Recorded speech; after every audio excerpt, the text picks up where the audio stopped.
ഈ തെരഞ്ഞെടുപ്പ് അതിൻ്റെ അവസാന ഘട്ടങ്ങളിലേക്ക് എത്തുകയാണ്. ഓരോ ദിവസവും പ്രധാനമന്ത്രി നരേന്ദ്രമോദിയുടെയും അമിത്ഷായുടെയും യോഗിയുടെയൊക്കെ പ്രസംഗങ്ങൾ മാധ്യമങ്ങൾ വിവാദമാക്കുന്നുണ്ട്. അതിലേറ്റവും ശ്രദ്ധേയമായി തോന്നിയ ഒരു പ്രസംഗം, പ്രത്യേകിച്ച് ഹിന്ദി ഹൃദയഭൂമിയിൽ വലിയ ചലനങ്ങൾ ഉണ്ടാക്കുന്ന പ്രസംഗം ഇന്നലെ നടന്നിട്ടുണ്ട്. വീണ്ടും നരേന്ദ്രമോദി സർക്കാർ അധികാരത്തിൽ വന്നാൽ ഗോവധം നിരോധിക്കും, പശു കള്ളക്കടത്ത് അവസാനിപ്പിക്കും. അമിത്ഷാ പറഞ്ഞത് പശു കള്ളക്കടത്തുകാരെ തലകീഴായി കെട്ടിത്തൂക്കും. അതുമാത്രമല്ല, അതിനോടൊപ്പം പറയുന്നുണ്ട് സീതാദേവിക്ക് വേണ്ടി സീതാമണ്ഡിയിൽ, ബീഹാറിലെ സീതാമണ്ഡിയിൽ ഒരു മഹാക്ഷേത്രം ഉണ്ടാക്കും. കാരണം സീതാമണ്ഡി എന്ന് പറയുന്ന സ്ഥലത്താണ് സീതാമാടിയിൽ, അതെ സീതാമാടിയിൽ ഒരു വലിയ മഹാക്ഷേത്രം ഉണ്ടാക്കും. അവിടെയാണ് ജനക മഹാരാജാവ് തൻ്റെ നിലം ഉഴുമ്പോൾ ഒരു പെട്ടിയിൽ നിന്ന് സീതാദേവിയെ കിട്ടിയത്. ജനകപുത്രി ആണല്ലോ സീത. അവിടെ ഒരു മഹാക്ഷേത്രം ഉണ്ടാക്കും എന്ന് പറയുന്നു. ഇപ്പോൾ ബീഹാറിലെ നിതീഷ് കുമാർ സർക്കാർ ഏതാണ്ട് 72,47,00,000 രൂപ മുടക്കി ഒരു ക്ഷേത്രത്തിൻ്റെ പ്രൊജക്റ്റും കൊണ്ടുവന്നിട്ടുണ്ട്. അയോധ്യയിൽ രാംലല്ലയ്ക്ക് ഉണ്ടാക്കിയതുപോലെ ഒരു മഹാക്ഷേത്രം സീതാദേവിക്ക് വേണ്ടി ഇവിടെ ബീഹാറിൽ നിർമ്മിക്കുമെന്ന് അമിത്ഷാ പറഞ്ഞതിനൊപ്പമാണ് പറഞ്ഞത് ഇത് സീതാദേവിയുടെ മണ്ണാണ്, അതുകൊണ്ട് ഇന്ത്യയിൽ ഗോവധം നിരോധിക്കും. ഇത് വടക്കേ ഇന്ത്യയിൽ എങ്ങനെ സ്വാധീനം ചെലുത്തും? ഇത് ഈ കേരളത്തിലേക്ക് മാധ്യമങ്ങൾ ഈ മറ്റേ വോട്ട് ശതമാനം, പോളിംഗ് ശതമാനം വളരെ കുറവാണെന്നും പറഞ്ഞ് വലിയ ഹൈപ്പ് ഉണ്ടാക്കിയിരുന്നല്ലോ. അപ്പോഴേ ഞാൻ പറയാറുണ്ട് പോളിംഗ് ശതമാനം കുറഞ്ഞിട്ടില്ല, മര്യാദയ്ക്ക് 60% മുകളിൽ സുനിലിന് മാർക്ക് കിട്ടിക്കഴിഞ്ഞാൽ ഫസ്റ്റ് ക്ലാസ് അല്ലേ. അപ്പോൾ 66% പോളിംഗ് ഉണ്ടെങ്കിൽ എന്താ കുഴപ്പം, മര്യാദക്കല്ലേ. ഇപ്പോൾ ഈ കൂടിക്കൂടി വന്നിട്ടേ പോളിംഗ് ആ അവസ്ഥ മാറിയിട്ട് ഇപ്പോൾ 2019 നിന്നുള്ള വ്യത്യാസം 1.9 മാത്രമാണ്, 1.9. ഇനിയുള്ളതും കൂടി കഴിയുമ്പോൾ പിന്നെ വീട്ടിൽ വോട്ട് ചെയ്യുന്നവരുടെയൊക്കെ കൂട്ടിക്കഴിയുമ്പോൾ അത് ഈ 80 വയസ്സിന്റെ മുകളിലുള്ളവർക്ക് വീട്ടിൽ അത് കൂട്ടിയിട്ടില്ല എന്നാ പറയണേ ഞാൻ ഇപ്പോൾ ഇന്ന് വായിക്കുമ്പോൾ. അപ്പോൾ അതും കൂടിയൊക്കെ ചേർക്കുമ്പോഴൊക്കെ ഏതാണ്ട് ശരിയാവും. ശരിയായില്ലെങ്കിലും കുഴപ്പമില്ല. കാരണം എന്താണെന്ന് വെച്ച് കഴിഞ്ഞാൽ ഈ ഒരു മറ്റേ ഭാരത് ജോഡോ അഭിയാൻ എന്ന് പറഞ്ഞ് ഈ കോൺഗ്രസ്സുകാരുടെ NGOസിൻ്റെ ഒരു അംബ്രല സംഘടന അവർ നടത്തിയ റിസർച്ച് ഡൽഹിയിലെ ഇന്ത്യൻ എക്സ്പ്രസ്സിൽ ഇന്ന് പ്രസിദ്ധീകരിച്ചിട്ടുണ്ട്. ഈ ഭാരത് ജോഡോ അഭിയാൻ എന്ന് പറയുന്ന ആ കോൺഗ്രസിൻ്റെ സംഘടനക്കാരും പറയുന്നത് BJPക്ക് ഭൂരിപക്ഷമായിരിക്കുന്നതാണ്. ആർക്കും തർക്കമില്ലല്ലോ. രസകരമായൊരു കാര്യം പറയാം, നമ്മുടെ വിഷയത്തിൽ നിന്ന് ഒന്ന് വഴിമാറി പോവുക.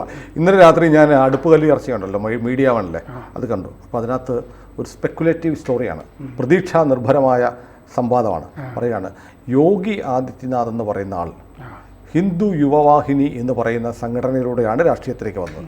5 തവണ അദ്ദേഹം MP ആയി, 26 വയസ്സിൽ പാർലമെൻറ്റ് അംഗമായി. ഇപ്പോൾ 52 വയസ്സാണുള്ളത്. ഇപ്പോൾ കെജ്രിവാൾ വന്നിട്ട് പ്രസംഗിക്കുകയാണ് യോഗിയെ മാറ്റാൻ പോകുന്നു, യോഗിയെ പ്രധാനമന്ത്രിയാക്കത്തില്ല, അമിത്ഷായെ ആക്കും. മോദിക്ക് ശേഷം യോഗി എന്ന് പ്രതീക്ഷിക്കുന്ന ആളുകൾ നിരാശാഭരിതരാണ്. അതുകൊണ്ട് യോഗിയിൽ വിശ്വാസമുള്ള ആളുകളെല്ലാം കൂടെ മറിച്ചു കുത്തി BJP ജയിക്കുമായിരിക്കും.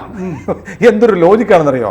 എന്നിട്ട് യോഗി ഇന്ത്യയിൽ വേറെ ഒരിടത്തും ക്യാമ്പയിന് പോകുന്നില്ല. യോഗി പലയിടത്തും പോയി. കൊടുക്കാനായിട്ട് വാരണാസിയിൽ വന്നു. ഇന്നത്തെ പത്രത്തിലും യോഗി ലാൽഗഞ്ചിൽ മോദിക്കൊപ്പം പ്രസംഗിക്കുന്ന ചിത്രമുണ്ട്. ഇതെല്ലാം മറച്ചു വെച്ചിട്ട് ഈ കഴുത എന്തോ കരഞ്ഞു തീർക്കുമെന്ന് പറഞ്ഞതുപോലെ വെറുതെ സ്പെക്കുലേറ്റീവ് സ്റ്റോറി അടിച്ച് ഇങ്ങനെ പറയാം. അപ്പോൾ നമ്മൾ ഇന്നലെ ഒരു വീഡിയോയിൽ പറഞ്ഞു, നമ്മൾ തമ്മിലാണെന്ന് തോന്നുന്നു. അതായത് ഒരു സുഹൃത്ത് അദ്ദേഹത്തിൻ്റെ സുഹൃത്തായ മലയാളത്തിലെ ഒരു മാധ്യമ പ്രവർത്തകരോട് ചോദിച്ചു, ഇന്ത്യയിൽ നരേന്ദ്രമോദി തന്നെ അധികാരത്തിൽ വരാനാണ് 99.9% സാധ്യത, എന്നിട്ടും നിങ്ങൾ എന്താണ്? ഞങ്ങളുടെ പ്രേക്ഷകർ മോദി വിരുദ്ധരാണ്. അപ്പോൾ ഇലക്ഷൻ വരെ അവരെ പിടിച്ചു നിർത്തണമെങ്കിൽ എന്തെങ്കിലും ഞങ്ങൾക്ക് തള്ളിക്കൊടുക്കണം. എന്താ സംബന്ധമാണ്? അവരുടെ പ്രേക്ഷകരിലും മറ്റുള്ളവരും ഉണ്ടാവില്ലേ, മറ്റേ ആളുകളും? അല്ല, കേരളം മുഴുവൻ, ഇത് കേരളമാണ്. കേരളം. അപ്പോൾ നമുക്ക് വിഷയത്തിലേക്ക് മറ്റേ പശു എന്ന് പറയുന്നത് സിസ്റ്റർ നിവേദിതയുടെ ഈ ലേഖനങ്ങളുടെ 4 വോള്യം സമ്പൂർണ്ണ, അതിൽ അവർ ഈ പശുവിൻ്റെ പ്രാധാന്യം ഇന്ത്യയിൽ, അതായത് ഒരു കുടുംബാംഗത്തെ പോലെയാണ് ഇവിടെ പശു. കാരണം അത് ഉപജീവന മാർഗമായിട്ട് പണ്ട് 4, 5, 6 പേരൊക്കെ ഉണ്ടായിരുന്നത്. 2 കാര്യങ്ങളാണ്. ഒന്ന് ഉഴാനുള്ള ആളുകൾ, പിന്നെ പശുവിനെ പരിപാലിച്ച് അത് കുടുംബം പോറ്റുന്നതും. ഇത് ഈ പടിഞ്ഞാറുള്ളവർക്ക് ഇത് മനസ്സിലാവില്ല. ഈ ഇന്ത്യയിൽ പശുവിനുള്ള പ്രാധാന്യം തെക്കുള്ളവർക്ക്, ഇന്ത്യയുടെ താഴെ പാവയ്ക്ക പോലിരിക്കുന്ന കേരളത്തിലുള്ളവർക്ക് മനസ്സിലാവില്ല. അതുകൊണ്ടാണല്ലോ ശൗചാലയം എന്ന് പറയുമ്പോൾ നമ്മൾ കളിയാക്കുന്നത്. നോർത്ത് ഇന്ത്യയിൽ സ്ത്രീകളെ സംബന്ധിച്ച് അവരെ എംപവർ ചെയ്യുന്നതിൽ, അവരുടെ ആത്മാഭിമാനം വീണ്ടെടുക്കുന്നതിൽ ശൗചാലയങ്ങൾ ഉണ്ടാക്കിയ പങ്ക് എത്രയെന്ന് നമുക്ക് മനസ്സിലാവുന്നില്ല. മാത്രമല്ല നമ്മുടെ നടൻ ദിലീപിന്റെ പേര് മാത്രമല്ല, ശ്രീകൃഷ്ണനും ഗോപാലകൃഷ്ണനും പേരുണ്ട്. അതെ അതെ അതെ. മാത്രമല്ല സർ, ഇത് മാത്രമല്ല, നമ്മുടെ ഈ കേരളത്തിൽ ഈ കാർഷിക വൃത്തി കൊണ്ട് ജീവിക്കുന്നവർ വളരെ കുറവാണ്. ഒരു കർഷക സംസ്ഥാനം. നോർത്ത് ഇന്ത്യയിൽ മുഴുവൻ കർഷകരാണ്. അവർക്ക് നാൽക്കാലികൾ, പശുവും പോത്തും കാളയും ഇല്ലാതെ ചിന്തിക്കാൻ കഴിയില്ല. അവരുടെ ജീവിതം മുഴുവൻ ഈ നാൽക്കാലി മൃഗത്തിന്റെ ചുറ്റുമാണ്. അതുകൊണ്ടാണ് അവർ അമ്മയെ പോലെ കരുതുന്നത്. ശ്രീകൃഷ്ണന്റെ കൂടെ ഒരു മറ്റേ ഗോവിനെയും കാണാമല്ലോ അല്ലേ? അല്ല, ഇത് കോൺഗ്രസ് ആണല്ലോ ആദ്യം തിരിച്ചറിഞ്ഞത്. അതുകൊണ്ടാണല്ലോ പശുവും ഇടാവുമായിരുന്നല്ലോ ചിത്രം. അതിനു മുമ്പ് ഒരിക്കൽ കാളയമായിരുന്നു ചിഹ്നമായിട്ട്. അതെ അതെ. അപ്പോ ഈ അതേസമയം ഈ കേരളത്തിന്റെ കാര്യം പറഞ്ഞുകൊണ്ടാണ് ഓർമ്മ വന്നത്. കാൾ മാർക്സ് ഇന്ത്യയെ പറ്റി എഴുതിയ 33 ലേഖനങ്ങളിൽ ഒരെണ്ണത്തില് ഇവർ അപരിഷ്കൃതരാണ്, അതുകൊണ്ടാണ് ഹനുമാൻ എന്ന കുരങ്ങിനെയും ശബള എന്ന പശുവിനെയുമാണ് അവർ ആരാധിക്കുന്നതെന്ന്. ശബള എന്ന് പറഞ്ഞാൽ കാമധേനുവാണ്. കാമധേനു നമ്മുടെ പുരാണ പ്രസിദ്ധമായ മനുഷ്യന്റെ എല്ലാ ആഗ്രഹങ്ങളും നിവർത്തിച്ചു കൊടുക്കുന്നതാണ്. അതെ. അതുകൊണ്ടാണല്ലോ ജപനഗ്നിയുടെ കഥ അറിയാലോ, കർത്തവീരാർജുനൻ വന്നിട്ട് കൊന്നിട്ട് പോയത് കാമധേനുവിനെ തട്ടിയെടുക്കാൻ. അതെ. അപ്പോൾ അതിന് വേണം എന്ന് മറ്റേ രാവണനും ഒക്കെ ഈ ഞാൻ മറ്റേ CN ശ്രീകണ്ഠൻ നായരുടെ നാടകത്തിൽ രാവണൻ പറയുന്നുണ്ടല്ലോ ലങ്കാലക്ഷ്മിയിൽ, ഞാൻ സ്ത്രീജിതനല്ല ശ്രീജിതനാണ് അല്ലേ, ഐശ്വര്യമുള്ള സാധനങ്ങളൊക്കെ എൻ്റെ ലങ്കയിൽ വേണം എന്ന് പറഞ്ഞു. നമുക്ക് ഏറ്റവും ഐശ്വര്യമുള്ളൊരു സംഭവമാണ് ഈ കാമധേനു എന്ന് പറയുന്നത്. എത്രയോ ക്ഷേത്രങ്ങളുടെ മുമ്പിൽ കാമധേനു ഇരിക്കുന്നു. അല്ല, ഈ കേരളത്തിൽ പശുവിനോട് വലിയ വിരോധമാണ്. കാരണം വടക്കേ ഇന്ത്യയിലെ ഭൂരിപക്ഷ ഹിന്ദുക്കൾക്ക് വളരെ പ്രിയപ്പെട്ട വസ്തു ആയതുകൊണ്ട് കേരളത്തിൽ വർജ്യ വസ്തുവാണ്. ഏതായാലും ഞാൻ ചോദിക്കുന്നത് നമ്മുടെ വിഷയത്തിലേക്ക് വരാം സാർ.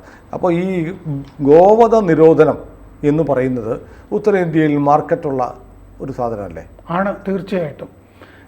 അതാണ് ഈ പോളിങ്ങിൻ്റെ കാര്യം കൂടി പറഞ്ഞത്.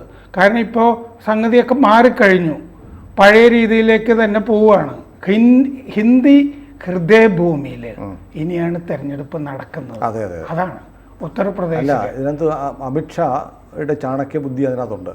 ഗോവധം കൊണ്ടുവരും, ഒപ്പം പുള്ളി അത് കണക്ട് ചെയ്യുന്നത് ഇത് സീതാദേവിയുടെ മണ്ണാണ്, ഇവിടെ ഗോവധം അനുവദിക്കില്ല. സീതയ്ക്ക് വേണ്ടി രാംലല്ലയുടേതുപോലെ ഒരു മഹാക്ഷേത്രം ഉയരും.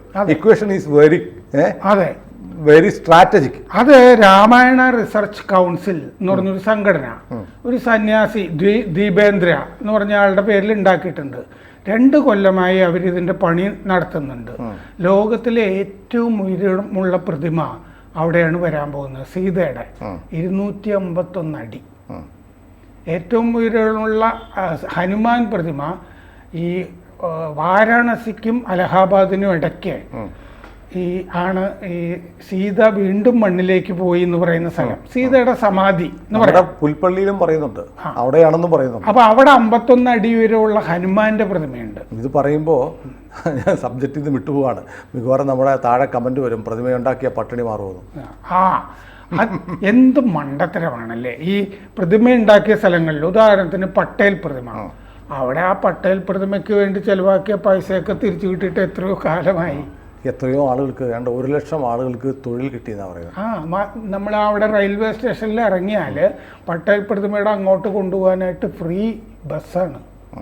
അങ്ങനെയാണ് അവിടെ ഈ കാര്യങ്ങൾ വിഭാവനം ചെയ്തത്. ബിജെപിക്കാരനും ആയിരുന്നില്ല, അല്ല. പക്ഷെ ഹിന്ദു ഈ എന്താ പറയുക സത്തയുടെ കൂടെ, ഭാരതീയതയുടെ കൂടെ, ആത്മീയതയുടെ കൂടെ ഒക്കെ നിന്നയാളാണ്. ഗാന്ധിക്ക് ഏറ്റവും പ്രിയപ്പെട്ട ആളും അദ്ദേഹമായിരുന്നു. ഗാന്ധി പറഞ്ഞാൽ മാത്രമേ അദ്ദേഹം കേൾക്കുമായിരുന്നു. അഭിനവ ഗണ്ഡിമാർക്ക് ഇഷ്ടമല്ല. അദ്ദേഹം പറഞ്ഞാലേ മറ്റേ പട്ടേൽ കേൾക്കുമായിരുന്നുള്ളൂ. നെഹ്റുവായിട്ട് തർക്കിച്ചുകൊണ്ട്. നെഹ്റു ഭരിച്ചതല്ലേ ഉള്ളൂ, ഈ രാജ്യം ഉണ്ടാക്കിയത് പട്ടേലല്ലേ? ആണല്ലോ. അദ്ദേഹം BP മേനോനും കൂടിയാണല്ലോ അതൊക്കെ ചെയ്തത്. അദ്ദേഹം സോമനാഥ ക്ഷേത്രം ഉണ്ടാക്കി അവിടെ. അങ്ങനെ ഉണ്ടാക്കുന്നത് ശരിയല്ല എന്ന് നെഹ്റു വിചാരിച്ചു. അതാണല്ലോ രാജേന്ദ്ര പ്രസാദിനോട് സർക്കാരിന്റെ പണം ഉണ്ടാക്കാതെ സ്വന്തമായി ഉണ്ടാക്കാൻ പറഞ്ഞു. അങ്ങനെ പണം സമാഹരിച്ച് പട്ടേൽ പുനർനിർമ്മിച്ചു. അതെ, വിലക്കിയിട്ടും അതിനുവേണ്ടി രാഷ്ട്രപതി പോയി. നെഹ്റുവിന്റെ മന്ത്രിസഭയിൽ നിന്ന് KM മുൻഷി രാജിവെച്ച് പോയി അങ്ങോട്ട്. അല്ല, അദ്ദേഹം പോരെന്ന് പറഞ്ഞിട്ടും ഇന്ത്യയുടെ രാഷ്ട്രപതി പോയി അഭിഷേകത്തിൽ പങ്കെടുത്തു. ഹിന്ദു കോഡ് ബിൽ വരുമ്പോൾ ഞാൻ മറ്റേ അവിടെ വന്ന് പാർലമെന്റിൽ വന്നിരുന്നോട്ടെ എന്ന് രാജേന്ദ്ര പ്രസാദ് ചോദിച്ചപ്പോൾ അത് വേണ്ട എന്ന് നെഹ്റു കത്തെഴുതി. അവിടെ പ്രസിഡന്റിന് ഒരു എൻക്ലോഷർ ഉണ്ട് പാർലമെന്റിൽ, നിങ്ങൾ വരണ്ട എന്ന് പറഞ്ഞു. ഇങ്ങനെ ഇതൊക്കെയാണ് ശരിക്കും നെഹ്റു. ആരാണെന്ന് വെച്ചാൽ ഇതൊക്കെയാണ്.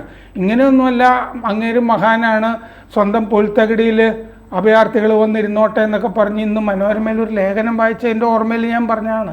ഇതും കൂടിയാണ് നെഹ്റു. ഈ ഹിന്ദു മതത്തിൻ്റെ കൂടിയോ അങ്ങേരോട് ഈ ഗോവധത്തിൻ്റെ കാര്യം പറഞ്ഞാൽ പോയി പണി നോക്കാൻ പറഞ്ഞു. ഇന്ത്യയിൽ ആദ്യം ഗോവധം നടപ്പാക്കിയത് കോൺഗ്രസ് പാർട്ടിയല്ലേ? അല്ല, അത് അവരുടെ ചിഹ്നമായിരുന്നു എന്നും പറഞ്ഞല്ലോ. നോർത്തിലെ ഈ ഒരു സംഗതി ഇപ്പോൾ ഭാവയെ പോലുള്ള ആളുകളോ JP പോലുള്ള ആളുകളോ ഒക്കെ ഗോവധ നിരോധനത്തിൻ്റെ കൂടെ തന്നെയാണല്ലോ. പക്ഷെ അതിനുവേണ്ടി നെഹ്റു പ്രവർത്തിച്ചിട്ടില്ല എന്നാണ് ഞാൻ പറയുന്നത്. കോൺഗ്രസ്സുകാർ പലരും പല സംസ്ഥാനങ്ങളിലും ഉത്തരേന്ത്യൻ സംസ്ഥാനങ്ങളിൽ ഗോവധ നിരോധനം ഉണ്ട്. ഉത്തർപ്രദേശ് പോലുള്ള സ്ഥലങ്ങളിലും ഇത് പറയുമ്പോൾ പറയും മനുഷ്യന്റെ തിന്നാനുള്ള അവകാശത്തിന്റെ ലംഘനമാണെന്ന് പറയും. ഇത് തിന്നണ്ടെന്ന് ആരാണ് പറഞ്ഞത്? അതിന് അത് KN മുഹമ്മദിനെ പോലുള്ള ആളുകളൊക്കെ ലേഖനം എഴുതി ഓണത്തിന് അതും വേണം, ഏത് ഓണസദ്യയും എന്നൊക്കെ പറഞ്ഞ് മാതൃഭൂമി അയച്ചപ്പോൾ ഇപ്പോൾ ഈ ഭയങ്കര കപടമതേതരത്വം.